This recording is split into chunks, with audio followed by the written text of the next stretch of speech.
Okay. Si Nanay Toreng bilang isang lola namin, masasabi mo hindi mo siya pwedeng makalimutan. Siya na lang yung nag-iisang lola namin dito sa father side. Wala ng lolo. So, matagal ko siyang nakasama. Kumbaga, halos araw-araw kami magkasama dito. Biglaan yung pag-alis niya. Kumbaga, hindi siya katanggap-tanggap agad kasi sobrang biglaan.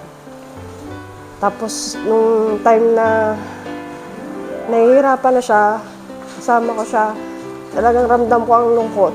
Hindi naman ako nawawala ng pag-asa, pero dumating yung time na talagang hindi niya talaga siguro niya kaya.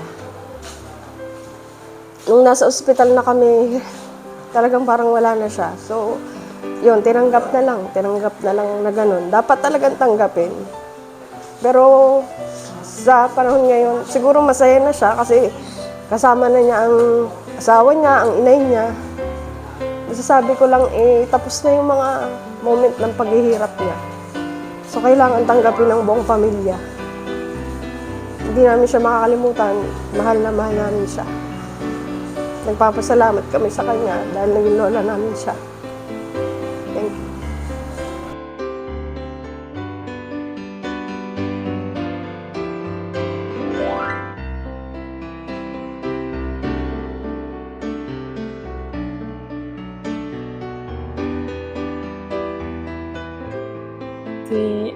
Si inay po, siya po yung katuwang po ni mami na nag-aalaga sa amin dati. Tapos, dumating po sa point na natira din po kasi kami dito, pero kailangan din po namin umuwi ng Nueva Ecija. Tapos, every time po na nagbabakasyon po kami, si inay po yung nandito.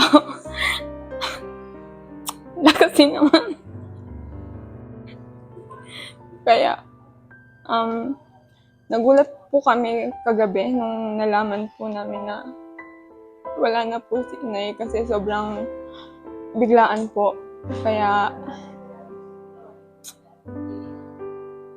sobrang sakit po sa amin na mawala po si inay. Pero, siguro po mas okay na rin po to para hindi po siya mahirapan.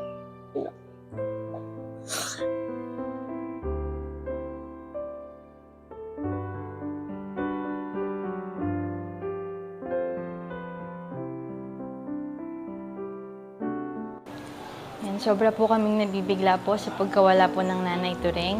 At simula bata po kami, talagang isa po siya sa mga taong pong nagpalaki po sa amin kung ano po kami ngayon.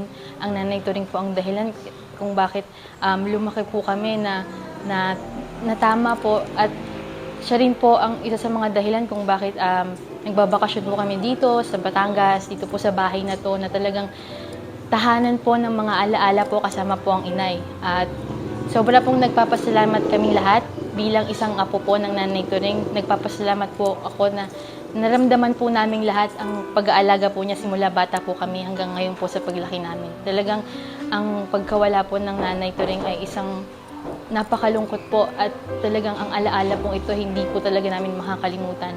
At yun din po ang mga alaalang babaunin namin na kasama po siya nung nabubuhay pa po siya hanggang sa pagtanda po namin. Mahal na mahal po ang namin ang Nanay Toreng.